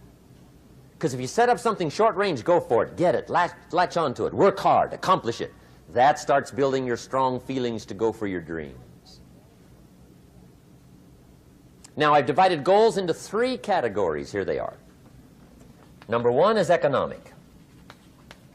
That's your goals for money, income, business, profits, production. Economics. Make sure you've got your economics well planned. Economics plays a major role in everybody's life. Economics is major, which means it ought to be meticulously well planned for tomorrow, this week, this month, this year, long range. What if you asked somebody tomorrow if you could see their meticulously well-planned list of economic goals? What would they probably say? They'd say, you some kind of a nut? You must be weird. Hey, I found out what success is. Success is doing what the failures won't do. Make sure you've got your economics well planned. It'll put you in the top 5%. One of the key little subjects we talk about on the weekend is the 7 fundamentals for wealth and happiness. And that's one of them, well-planned economics. It's a fundamental if you want to do well. Join the top 5%. Anybody in this room can join the top 5%, if you will. Okay. Now here's the second category of goals, things. Make a list of the things you want. And on my list of things, now I put everything. Little things as well as major things. Doesn't matter how small it is, it goes on my list. I used to just put major things, cars, homes. I don't do that anymore. I now load my list with everything. Everything. And the reason is, part of the fun of having a list is checking it off. That's it. Boy, at the end of the day, if you can go, got it, got it, got it, got it, got it, got it, whatever it is, right? You get into the habit. So load up your list, the things you want. Now, when you check off something major, celebrate. That's an important point to make. Celebrate your achievements. Live it up. Have a party when you reach something you've worked for a while. See, we all grow from two experiences. One is called the pain of losing. The other one is called the joy of winning. We need both of them. Amplify them as much as you can, which also means make losing painful. If you set up something, fooled around, didn't get it, put it on yourself. On the other side, if you did get it, congratulate yourself. Self-congratulations is a sign of maturity. Seeking congratulations is a sign of immaturity. But hey, winning and losing, see, that's what it's all about. That's the name of the game. Now, some people lead such mediocre lives, at the end of the day, they don't know whether they're winning or losing. They got no clue. Guy's just going through the day with his fingers crossed. There's a better way. Okay, here's the third category of goals, personal development. Put those goals together. Personal development goals. That's your goals to be stronger, more decisive, be a speaker, be a leader, learn a language, all kinds of skills. Okay? The whole weekend seminar was designed to improve all your skills so that you walk away more skillful. And that's what you want, the personal development skills. That's what attracts, that's what brings good things to your life, the person you become more skillful. Now, this is quite a package to work on. Economics, things, personal development. For tomorrow, this week, this month, this year, long range. Okay? That'll get you started. Now, here's the simple formula for setting goals. It goes like this. A, work on your goals. That's step one. Work on them. And I put the word work there deliberately. Setting goals is plain hard work. I don't want to kid you. We haven't come here tonight to kid each other. It's work. I know it's work. That's why a lot of people just let it slide. It's work. Many people work hard on their job, but they don't work hard on their future. They just let that slide. And the work involved is making plans. I know most people don't. I understand that. But don't let that be you. Guy says, well, yeah, you work where I work. By the time you struggle home, it's late. You got to eat a bite of supper, watch a little TV, get to bed. You can't sit up half the night. Plan, plan, plan. And the guy's behind. Good worker, hard worker, sincere. But you got to be better than sincere, working hard. You got to be better than a good worker. You got to be a good planner. Somebody once wisely said, the people who fail to plan are planning to fail. Well said. So work on your goals. Here's step two. Write your goals down. That's so important. I teach my staff around the world, put your goals in your journal. Because one of the major people you want to study is yourself. Say, here's the list of goals I put together 3 weeks ago. Here's the list of goals I put together 2 years ago. Here's some of the changes I made, rearrangement of my priorities. I scratched these off, I put these on, I've gotten these. Study your accomplishments, study what your desires are. Put them on paper, write them down. Here's another reason for writing your goals down. It shows you're serious about doing better. And to do better, you gotta get serious. You don't have to be grim, but you must be serious. Everybody hopes things will get better. Everybody hopes. Poor people hope. That ought to tell you something. It means the future does not get better by hope. It gets better by plan. I used to have the affliction called passive hope. It's an affliction. It's bad. Probably what's even worse than that is happy hope. Now that is really bad. That's bad. Happy hope.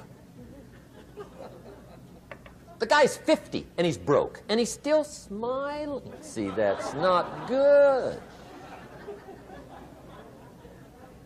So get serious about your goals. Put them on paper. Write them down. There's all kinds. His goals, her goals, their goals. Business goals, financial independence goals, family goals. I mean, there's so many things to work on this that if you don't get busy and work on it, sure enough, the time will pass. And sure enough, 5 years from now, you'll wind up where you don't want to be, wearing what you don't want to wear, driving what you don't want to drive, being what you don't want to be. Now's the time to fix it. Now, here's the third step to your goals. Check the size of your goals and the kinds of goals.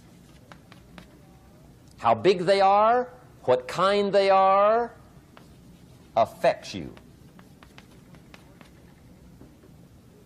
And here's one of the important phrases of the evening.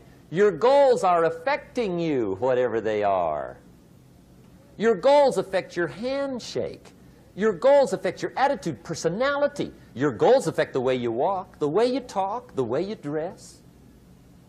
All day long, we're being affected by our goals. Now, some people have goals, but they have such lousy goals. The effect is bad. I asked a guy one time, what are your goals for this month? The guy said, look, if I could just scrape up enough money to pay these lousy bills. That was his goal. I'm not saying it isn't a goal. It's a goal, but it's such a lousy goal, the effect is bad. You don't jump out of bed on Monday morning and say, oh boy, another chance to go out and scrape up the money to pay my lousy bills. See, you don't do that. Usually you say, oh, not another Monday.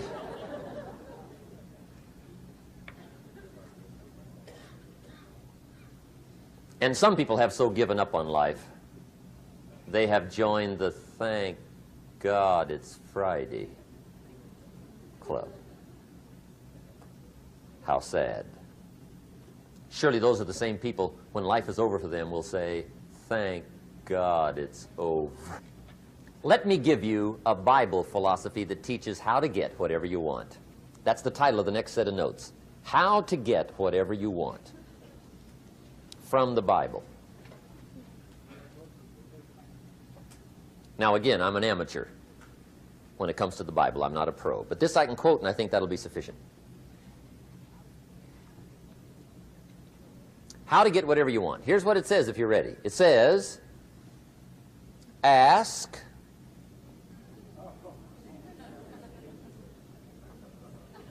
That's it. End of notes. Ask. If there's one art in life to learn extremely well, that's got to be one of them. The art of asking. What does ask mean? Ask means, what do you want? And the formula is staggering. It says ask and what? A guy ought to look into that.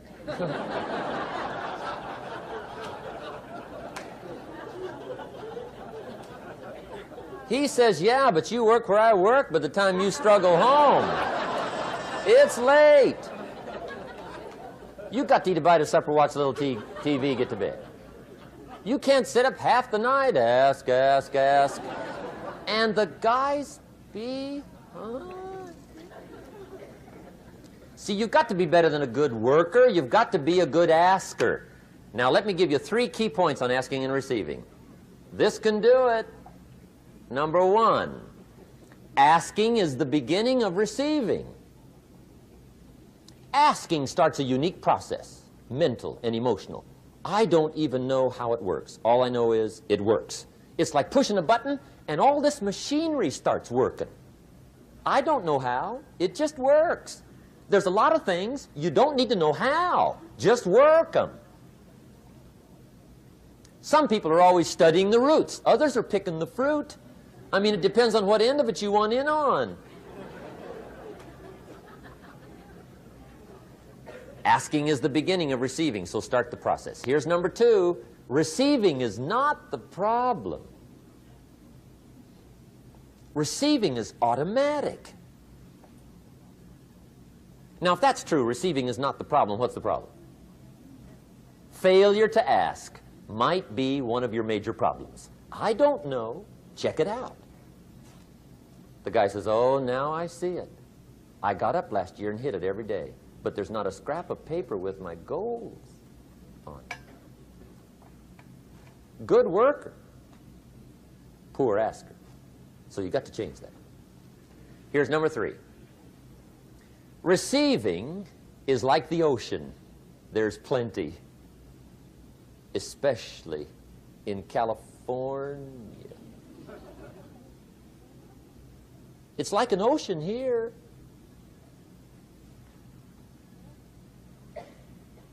Success is not in short supply. It isn't rationed, and you stepped up to the window and it was all gone. No, no, no. It's like an ocean here. Now, if that's true, what's the problem? Well, some people go to the ocean with a teaspoon. Have you got the picture? See, what you want to do in view of the size of the ocean is trade your teaspoon for at least a bucket, and you'll look better down at the ocean. Kids won't make fun of you, right? Okay. Now, there's 2 ways to ask, and we'll wrap up goal setting. 2 ways. Here's number 1. Ask with intelligence. It didn't say ask intelligently, but I'm sure it meant that. Don't mumble. You don't get anything by mumbling. Be clear. Be specific. Intelligent asking means how wide, how high, how soon, when, what size, what color, how much. Define what you want and describe what you want. That's powerful. In the weekend seminar we teach, goals become like a magnet. They pull you that direction. And the better you describe them, the more they pull. So ask intelligently. Here's number 2. Ask with faith. That's the childish part of the equation. Believe you can get what you want like a child. Not an adult. Adults are too skeptical. So the formula really reads, make plans like an adult and believe in them like a child. And the most incredible things will happen. Just try it for 90 days. Just try it. You can always go back to the old ways. Just try it. Just 90 days, 90 days.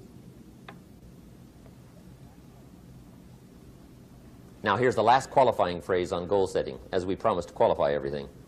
And it simply goes like this. Remember, you won't get everything you want. And we've already studied the reason for that. Simply, sometimes it hails on your crop and rains on your parade. It's that kind of planet. So you won't get everything you want, but if you will work this goal-setting formula, you can get plenty for wealth and happiness. Okay, that's goal setting. We use it around the world. We recommend it. Now, maybe it won't work as well for you as it has for me. I don't know. Maybe not. But what if it did? You got to try. Okay.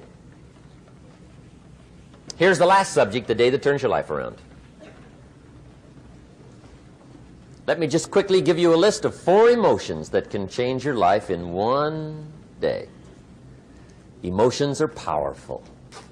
Sometimes it doesn't take much to alter your whole life direction.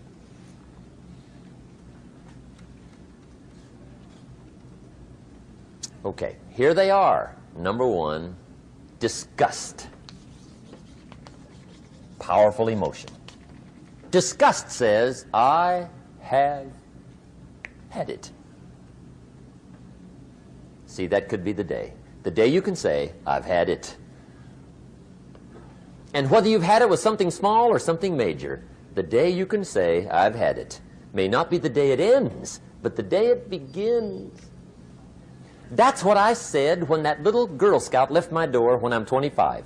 I give her the big lie, she leaves, I say, I don't want to live like this anymore. I've had it with lying and being broke. Powerful day.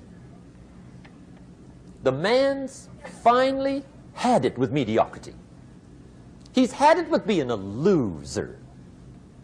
He's finally had it with those awful sick feelings inside, knowing his wife is at the grocery store looking at 2 cans of beans, one marked 37 cents, one marked 39 cents. And the guy sick inside knows his wife's going to buy the 37-cent can, and she doesn't even like the brand. Do you know why she's going to buy the 37-cent can? To save 2 cents. The guy sick inside finally says, I've had it. Being on my knees in the dust looking for pennies, we're not living like this anymore.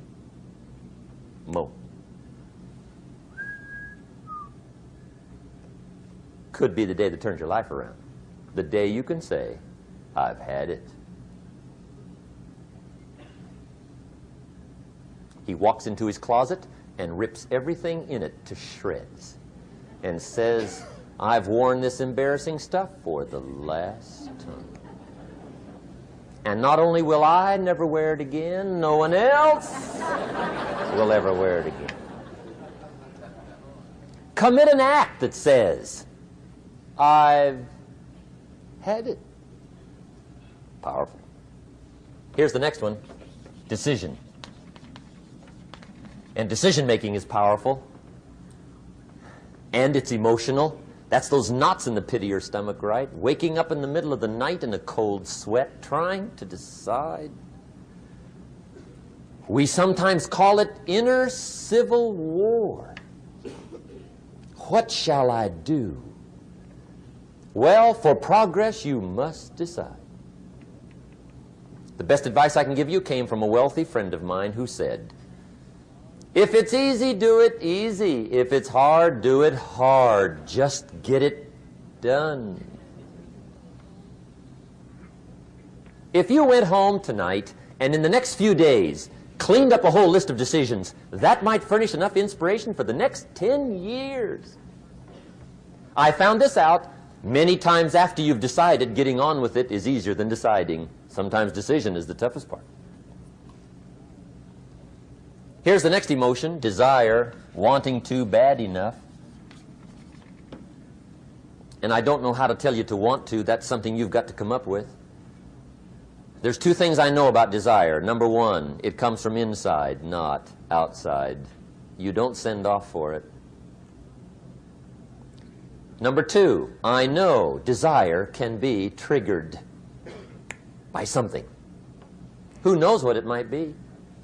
Sometimes desire waits and sleeps for something to happen. Maybe it's a book, maybe it's a song, maybe it's a sermon, maybe it's a lecture, a seminar, maybe it's the conversation of a friend, a happening, an event. Who knows? The best advice I can give you is what I give my staff. It goes like this: welcome every human experience. You never know which one is going to turn it all on. Even the bad experiences. Sometimes from the bitterest experience comes the greatest awakening. So let down the barriers, take down the walls.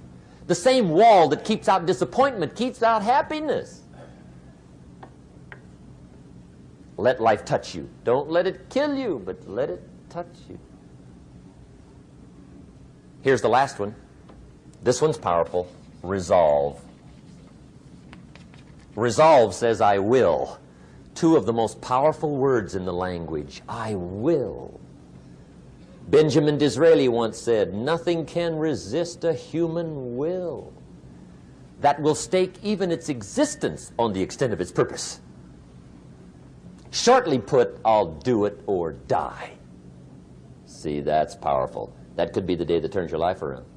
The world has a strange way of stepping aside when somebody says, I'll do it or die. The man says, I will climb the mountain. They've told me it's too high, it's too far, it's too rocky, it's too difficult, it's never been done before, but it's my mountain, I will climb it. Pretty soon you'll see me waving from the top. Or dead on the side, because I ain't coming back.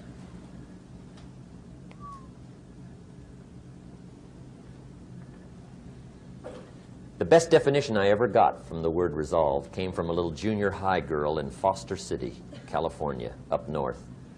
I'm talking to the junior high kids one day. I love to ask kids definitions. They come up with beauties. I got to the word resolve and I asked, who can tell me what resolve means? And I got several hands, and they were all pretty good, but the last one was the best. Little girl, about 3 rows back, held up her hand. She said, Mr. Rohn, I think I know what resolve means. I said, darling, what do you think it means? She said, I think it means promising yourself you will never give up. I said, that's it. Webster, stand aside. That is the definition. Promise yourself you will never give up. I asked the kids, how long should a baby try to learn how to walk? How long? How long would you give your average baby before you shut him off? How long? See, any mother in the world would say, you're crazy. My baby's going to keep trying until it learns how to walk. What a magic formula. Now let me show you what triggers all emotions into activity that brings results. And results is the name of the game. Here it is. Action. Finally, you must do something about how you feel. Jesus, the master teacher, said, don't just be listeners, be doers. The world admires the doers. Whatever it takes to get you to try harder, read more, set your goals, and go for it. Here's the next attitude disease. Overcaution. Some people never will have much. They're too cautious. Now, you can also be too reckless, but you can also be too cautious. This is called the timid approach to life. And my caution was always the risk. Risk used to drive me right up the wall. I used to say, what if this happens? It's called the language of the poor. What if this happens? And on top of that, if this was to happen, look at the fix I'd be in. I better not try. I could always ace myself out. Then I'll tell you what changed my whole life when I finally discovered it's all risky. The minute you were born, it got risky. If you think trying is risky, wait till they hand you the bill for not trying. If you think investing is risky, wait till you get the tab for not investing. See, it's all risky. Getting married is risky. Having children is risky. Going into business is risky. Investing your money is risky. It's all risky. I'll tell you how risky life is. You're not going to get out alive. That's risky. The Englishman says, well, if that's the way it's going to work out, let's give it a go. Right, that's what it's for. Give it a go. Somebody says, yeah, but I'm looking for safety and security. Fine, then huddle in a corner. We'll cover you with a sheet, bring you 3 meals a day. And we'll protect you, feed you, look after you, care for you. We won't let anything happen to you. And you'll probably live to be 100. The guy said, well, yeah, I'd live to be 100. But what a way to live. Right. What a way to live, safe and secure.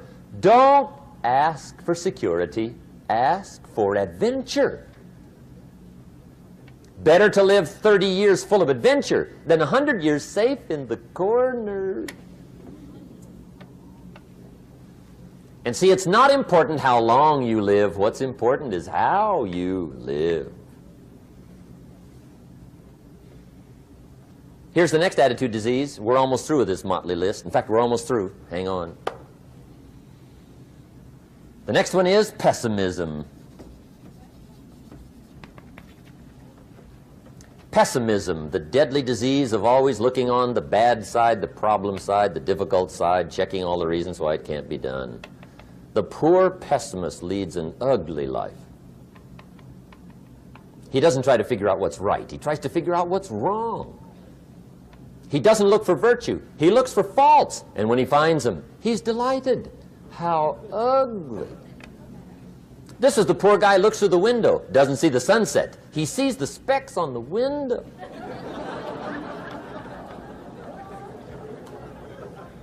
And this is the poor guy, right, who rushes up, takes such leave of his senses. This guy rushes up and he says, I've got 5 good reasons why it won't work. He's so dumb he doesn't know all he needs 1. He's got 5.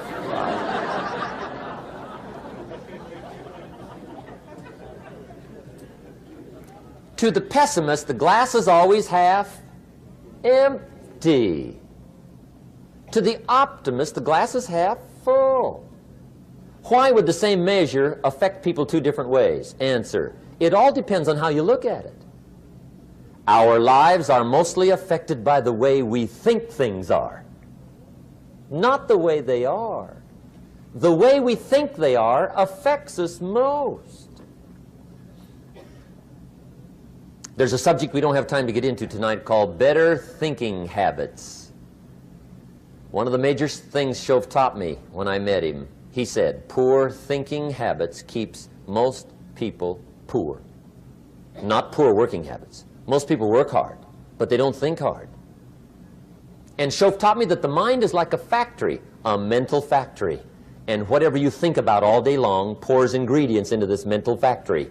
And that's what builds the economic, social, financial fabric of your life. He quoted me a Bible phrase that says, as you think, so you become. How awesome. When he talked about poor thinking habits, he had me. I used to start the day reading the morning newspaper. I mean, you can believe that or not. I'd get a cup of coffee and read the paper. I'd load up on wars and riots and murders and stabbings and killings and bank robberies and muggings and car wrecks and tragedies.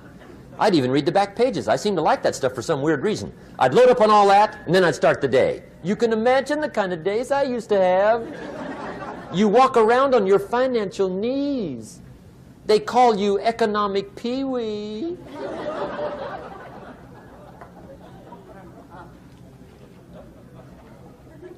The guy says, I want to be a great leader. Wonderful. The first thing we do is follow him to his house. When we get there, we walk in and check his library, number 1. Somebody says, well, why check his library? The reason is because what a man reads pours massive ingredients into his mental factory, and the fabric of his life is built from those ingredients. You would not believe what some people have got in their house to read. You would not believe. One of the best dressed up words I know for a lot of it is trash. Can you imagine dumping a barrel of trash into this mental factory every day and coming out with a rich, dynamic, positive life? It can't be done. You might as well try making a cake with cement. The kids back in Danbury, Connecticut, high school, they're asking me questions one day. I'm talking to the kids. Kids got good questions these days. One of them said to me, Mr. Rohn, how do you build the good life? I said, it's simple. It's not easy, but it's simple. Here's how you build anything. Select the right ingredients, keep out the wrong ingredients, and it starts with thought. Everything starts with thought. So you must be wise and careful what you think about, because that starts everything. You got to be wise and careful. I asked the kids, what would happen if somebody dropped sugar in my coffee? They said, well, you'd be okay. I said, what if somebody dropped strychnine in my coffee? They said, well, you'd be dead. I said, correct. Lesson 1. Life is both sugar and strychnine. You gotta be careful. I said, what if my worst enemy drops in the sugar? They said, will you be okay? I said, what if my best friend, even by accident, drops in the strychnine? They said, well, you'd be dead. I said, correct. Lesson 2, watch your coffee.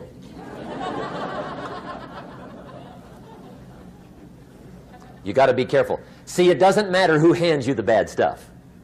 It doesn't matter where you get the bad stuff. It'll still do its damage on your bank account, wherever you get it. Mr. Schoaf gave me one of the greatest phrases when I first met him when he said, Jim, every day stand guard at the door of your mind. How important. Stand guard at the door of your mind. And you decide what goes into your mental factory. Don't let anybody just dump anything they want to in your mental factory, because you've got to live with the results. Okay, here's the last disease, and we're through with this list. In fact, we're almost through. Hang on. The last subject is very brief. The last disease, but this one is deadly. Engage in this one, indulge in it even slightly, and you might as well forget the future, because it's going to forget you. Complaining, crying, whining, griping, a Bible word called murmuring. See, that'll ace your future. Spend 5 minutes complaining, and you have wasted 5. And you may have begun what's known as economic cancer of the bone. Surely they will soon haul you off into a financial desert and there let you choke on the dust of your own regret. I hope I said that well, so you won't forget. It's a deadly disease. If you don't think it's bad, ask the children of Israel of Old Testament fame. Typical of us all, their story just happened to get in the book. Story says, children of Israel were slaves. God performed a series of dazzling miracles and got them out. And now they're heading for the promised land. Remember the story? Heading for the promised land. Tragedy of the story, they never got there. Reason. From day one, they started to complain. They griped about the water. They griped about the weather. They whined and cried and griped about the food. They griped about the leadership. They whined and cried because it was too far, too cold, too hot, too difficult, too miserable. I mean, they whined and cried for years. Finally, God said, I've had it, trip canceled. Or something like that. The story says they died in the desert, never got to the promised land. Which I think means two things. Indulge in this long enough, you get your future canceled. And I guess it also means even God himself can only take so much.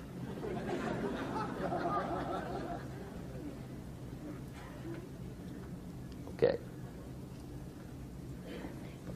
Just be on the lookout of the things that can destroy all the good you start. The war is on. And this evening, tomorrow, mentally, personally, socially, economically, you got to make sure you're winning the war. And this is part of it.